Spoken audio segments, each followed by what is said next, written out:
I was in a previous relationship and it wasn't right for me. And you talked to me about something called, the rule of reciprocity. Can you talk a little bit about that, Dad, in terms of how that's shaped your relationships in business and in life? The rule of reciprocity, and that says basically that you get out what you put in. Your job is to put in.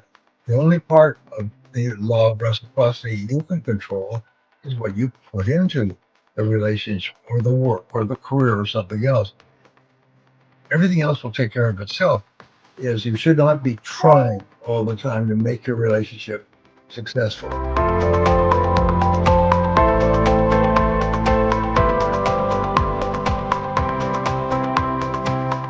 Welcome, everyone, to the Brian Tracy Experience. I'm Dr. Christina Tracy Stein. I'm here with my two brothers, Michael and David, and our father, Brian, who you all know and love. And today we are going to talk about people and relationships and the importance of the people in our lives and along our journey to success, and the different people who have mentored us, Brian, and who have, supported us and maybe caused us to turn in different directions along the way. But, our relationships and our connection with people is fundamental to our fulfillment in life and our success in whatever we pursue. So, Dad, you've influenced so many people. You've helped so many people come up. I hear so many people attribute, I've made millions because I've listened to Brian Tracy. But who were the people who you listened to, who brought you up, who gave you a chance? yes, I don't think people are familiar with some of these figures. They know them, but they don't know their relationship with you. Can you talk a little bit about that? The thing is that the word is deservingness. Is in order to be advanced, to go move ahead in your profession, you must deserve it. And you know that the word deserve comes from the Latin, which is de servus, which means from service. So the reason why I have been successful with these people is because I have served them. And I have also served the cause of success by investing my estimate about 150,000 hours over my lifetime in studying success. I read their books. I attended their seminars when I was a salesman, when I was a business builder. As a result, they related to me. And that's really the most important thing. You can't jump the line, as they say. Is what I had to do is give really good seminar, high impact, good audio programs, good books, and so on. So they eventually kind of took me in, and I became one of them. And I always appreciated them. I always gave them respect and warmth, and did anything that they needed me to do to help them. And that brings us back to what we're saying: is that your success in life is going to be based on your service to others.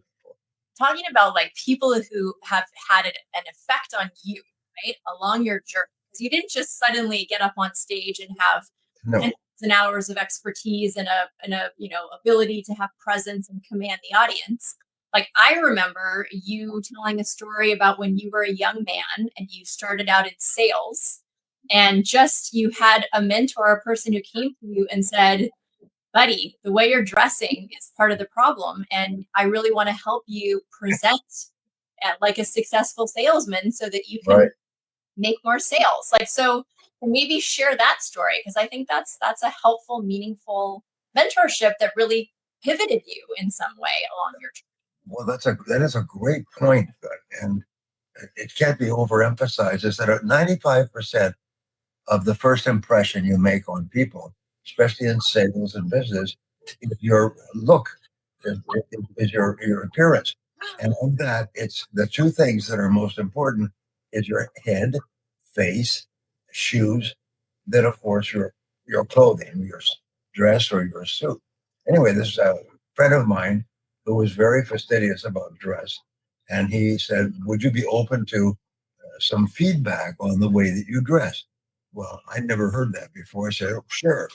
He said, "Brian," he said, "your clothes are all wrong."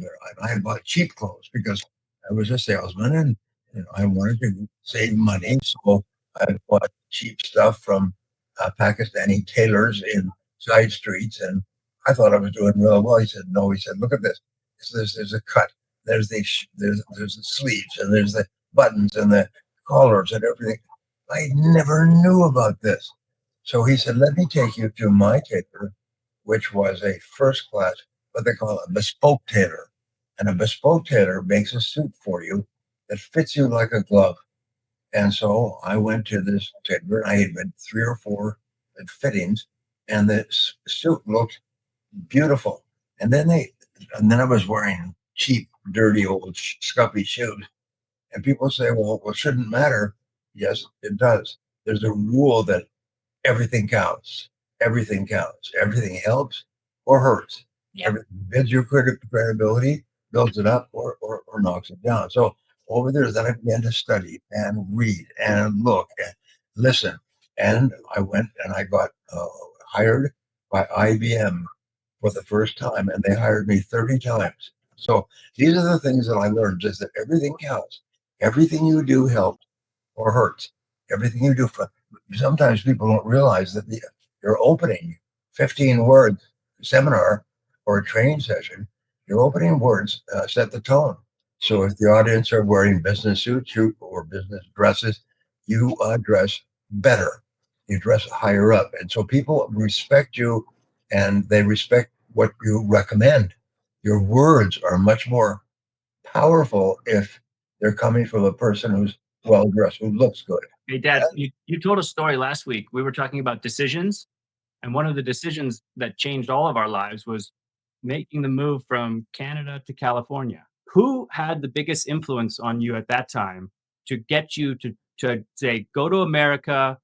California is the place you want to be. You told me a story of someone who said, if you really want to make it big, you need to be located centrally. You need to be able to get everywhere easily. Can you tell us the story of who brought you up in that respect?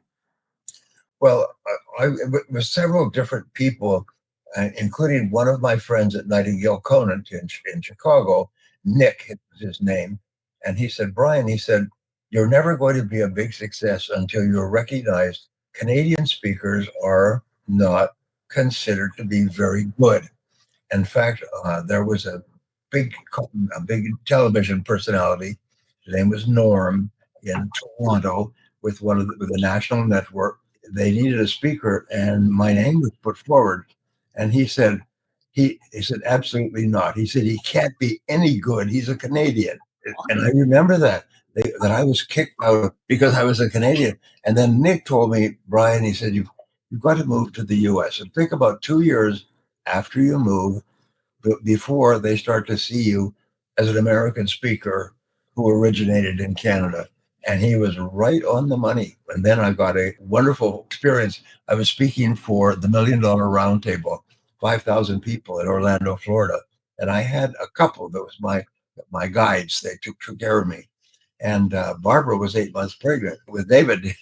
And they said, if you can have your next child in the U.S., so lock him in as a U.S. citizen, because the greatest gift in the world is to be born American. See, people don't realize, because they're born in the U.S., they don't realize that this is one of the greatest gifts that you could possibly have.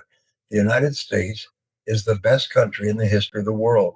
There's more opportunity, more possibility here than anywhere else in the world. But like for a lot of people who are joining us, they are not from the United States. They are not born in America. So what would you say to them, right? Because if the greatest predictor of success is that you're American and you live in America, what for those people that don't have that asset, what can they hold on to help them achieve success if they can't manifest the golden ticket? I teach, as you know, my golden triangle, which has 3 parts. Number 1 is accept complete responsibility for your life and for everything that happens to you. One of the great problems is negative emotions. And negative emotions always come from blame and blaming someone or something else for your problem. Whereas successful people say, I'm responsible. If I'm not happy with anything in my life, it's up to me to change it. Number 2 is to set really clear goals. I get so many wonderful stories from people who stumbled across my work on goals. I'm now the best-selling author in history on goals in something like 39 or 40 languages. I sold 1 million copies of my latest book, and people tell me stories. They went literally from rags to riches because they were clearly focus on achieving one or two really specific things. And the third part of my golden triangle is continuous learning, and just continually read and learn. One of the formulas I teach is read an hour every morning in your field. Read an hour every morning that improves you, and get away from novels. Novels are what are called chewing gum for the mind, is they have no content. There's no food value, no intellectual food value. They're just shallow entertainment. But the thing is, to don't get immersed in it. It's like it's good to have dessert, but you don't want to eat platefuls of sugar all the time. And so it's chewing gum for the mind. If reading is to the mind as exercise is to the body, is the more you read, the sharper and smarter, or where sometimes one observation that you come across in a book can change your life forever. So Dad, going back to your golden triangle, the first one you said is accept responsibility. Yes. So again, I just want to honor the fact that we have quite a collection of different people from different places. In some cases, we can accept responsibility and make a change in our life. Like going along with the whole American thing, we have a lot of choices and there's freedom to do things we want to do, but not every place affords everyone the same freedoms. So what do you do if you're living in a place or you're in a circumstance where you might be the most positive, optimistic person and you might have goals and you might be reading and learning every day, but if you can only accept responsibility and be in control of so many options that are available to you. If you're limited in options, what do you do in that situation? What advice would you give to somebody who's... Well, unfortunately, if in third world countries, you're surrounded by people who usually are not very honest. And so you have a tendency to think that if you want to be successful, you have to be dishonest yourself. The starting point of success is to accept full responsibility for your life. Find a company that you want to work with and offer to work for free for 30 days. I learned this strategy, by the way, from a super successful executive. I still remember him. And so what he did is he went to this company. He offered to work for 30 days at no charge. And then he worked really hard and he did a good job, and they hired him, and he kept working really hard as if he was working to stay on the payroll. And today he's one of the most successful people in this country, achieved all of his goals by taking responsibility and only asking for rewards based on results. And so that's possible. He's obviously an exceptional person, but that's the most important thing. All people in business want is SMS. They want to sell more stuff and make more money. And your job is to become really, really good at doing it. But I think what you said, Dad, is it's like this person who took responsibility for his life, took your advice to go work for free at a company. He had to seek out an opportunity to prove himself, right? He had the commitment and taking responsibility for his life, but it's seeking out like opportunities, whether they're small opportunities or big opportunities. Yes. You said, Michael, going online and even digital opportunities, connecting with other places. And so, but taking that step to find the opportunity. I want to ask Christina a question. Yes. So let's say you do feel kind of stuck. You don't know where to go, or you feel lost, or you don't. How do you catalyze making a new choice? How do you catalyze that first step? You have to do something. You have to take action in some way. Sometimes, for people who, if they don't know what direction to go, they have to sample, read 3 different books, listen to 3 different podcasts, or go experience 3 totally different things and see which one lights them up, which one kind of moves the energy for them, because then it's a guide to say, hey, I tried something, I'm trying something new, it's generating new energy and I'm feeling inspired. Even a baby step of faith, not even a leap, right? It's like just one step in one direction can give you new insights, and it's not as scary as a leap. You don't get the third and the fourth step revealed until you take the first step. But once you do, you create a chain of momentum, and the next one reveals itself, and the next one reveals itself. And so, like you said, take action. Michael, you talked about how action begets motivation, not the other way around. Yeah, You you can't have to get motivated to take an action. You have to take an action and then you get motivated. So what, Dad, was it a certain mentor of yours that introduced you to goals? No, I stumbled across it when I was young and poor. Read everybody that I read, all the success books said you got to have goals. If you want to be successful, you got to have goals. And so I began to write them down. And then 30, 40 years ago, maybe 50, I came across a success book and it said, write down 10 goals every day. Do you have a major definite purpose? Is that above goals as kind of guiding principle, or how does that work? Your major definite purpose will change as you achieve it. The first major definite purpose that people have is financial, is to get out of debt. Because almost everybody, 80–90% of people have financial problems. If you have a health problem or a marriage problem or a work problem, maybe that's your number one goal. So it depends on who you are. So you always ask this, and this many years ago, I'd take my pen and I'd say, imagine that this is a magic wand and you could wave it and achieve any one goal in life. So just imagine that you have a magic wand and you could achieve any one goal in life. Which one goal would have the greatest positive impact on your life? And I pass this on. It's so important because what Napoleon Hill says is your life only becomes great when you settle on your major definite purpose, your number one goal, and then you make a list you can think of to do to achieve it. So that's right. If we only pass on one idea from today. Now, Dad, you mentioned that if you're having financial problems or relationship problems, it's hard for you to focus on some of those other goals. Yes. And Christina, you're the relationship expert. Is there something that you would recommend to somebody who's in a relationship, who's not happy, and what they can do to get out of that so that they can focus on their definite purpose? Let's say with the wrong person, they're going to hold you back.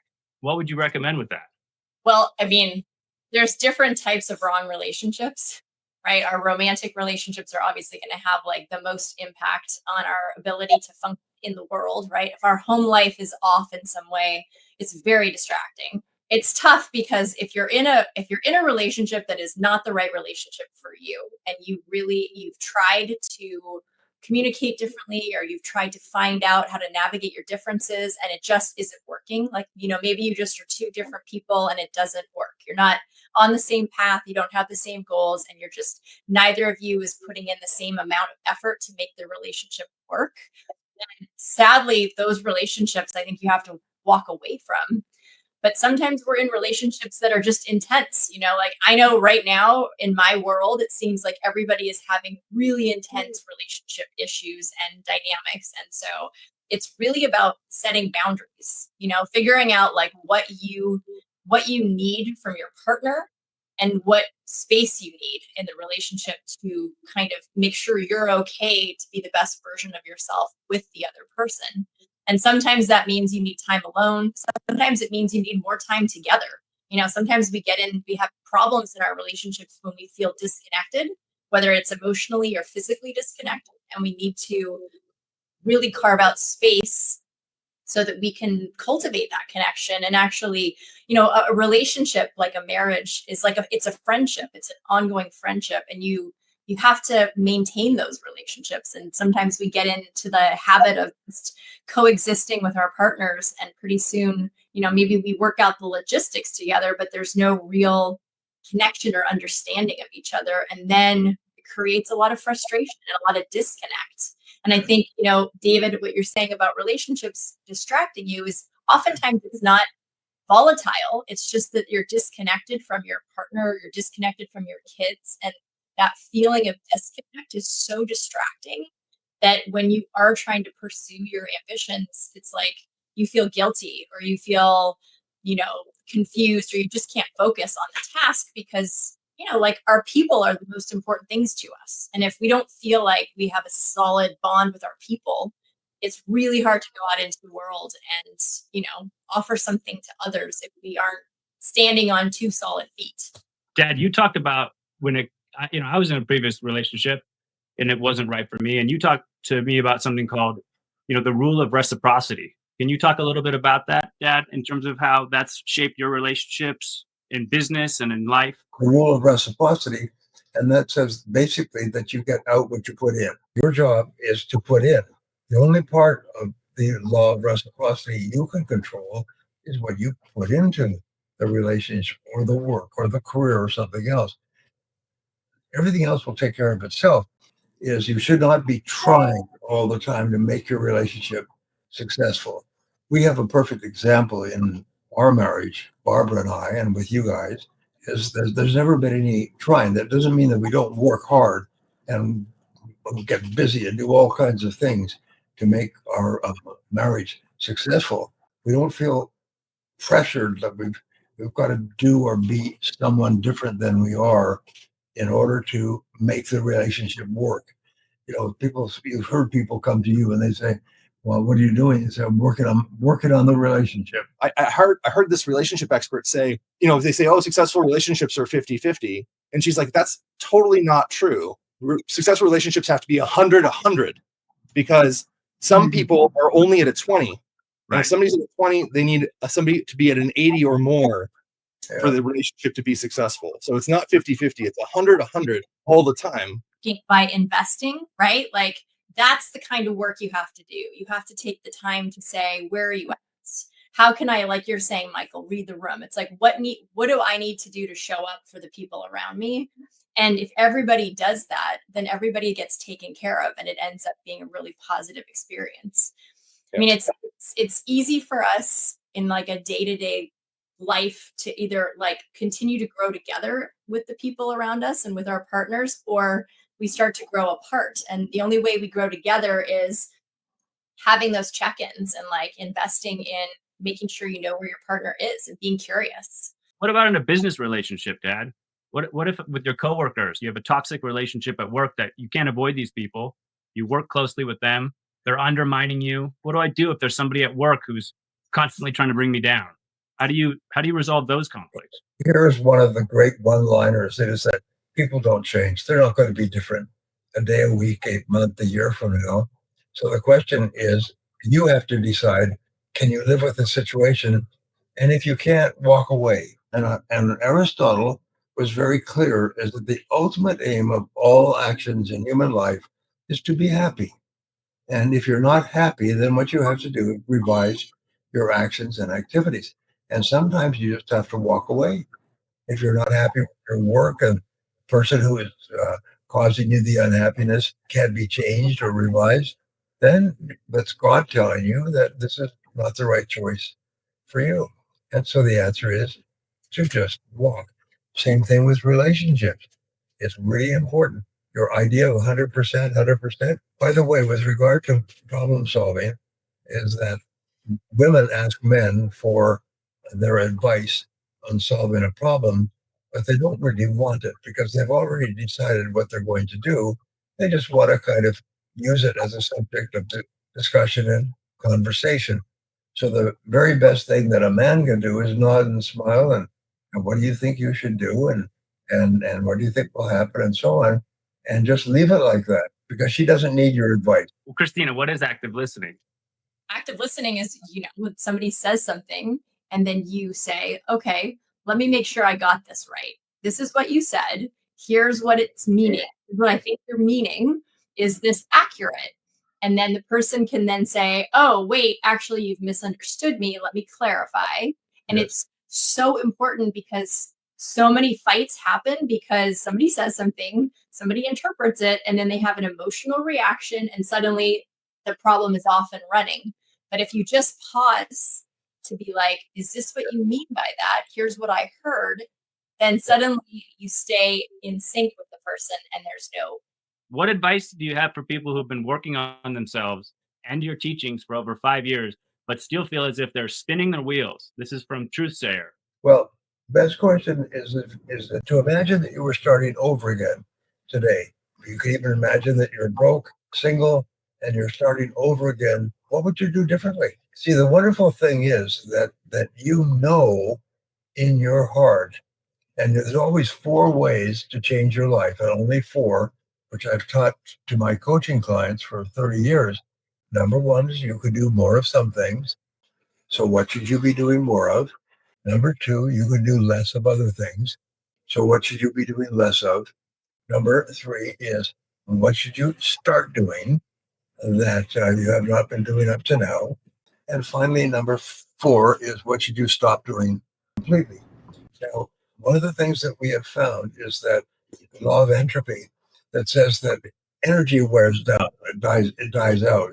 So therefore, what happens is if you're doing something that's not good for you, it wears you down, it tires you out.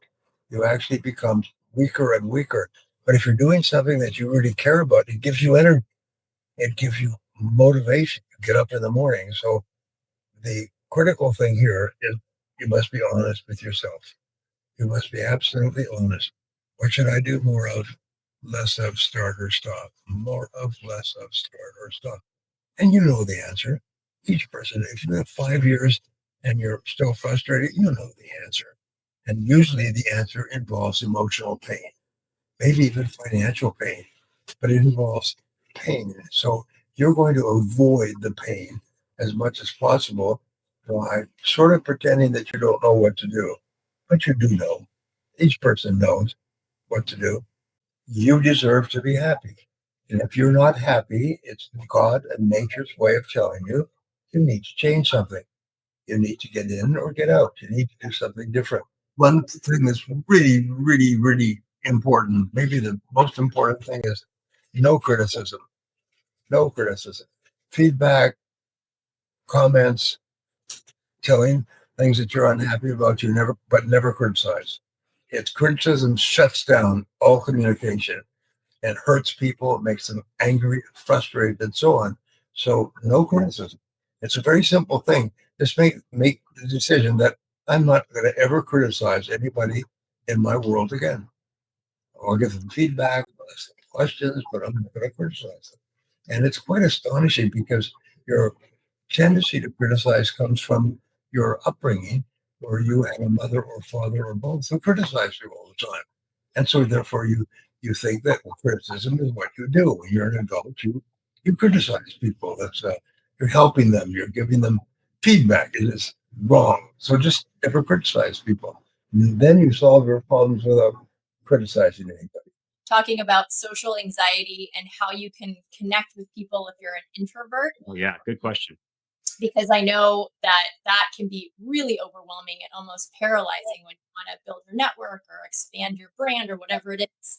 One thing that you can do is, first of all, it's okay that you're introverted and it's okay that you have social anxiety. Some people are more sensitive to stimulation and people are stimulation. So that anxiety you feel around lots of people is just, it's intense. You're a sensitive individual. Your nervous system picks up on all these other vibrations around you, and it can be overwhelming. So a couple things you can do is try to connect with people one-on-one. So if you want to build your network, maybe reach out to individual people and try to have coffee with them, or even do like a Zoom chat. If you want to go to an event or a gathering where there's a lot of people, you can always show up at the beginning of the event, like before it starts, and maybe just stay in that time when there's not as many people and you can have more kind of quiet conversations. It doesn't feel as overwhelming.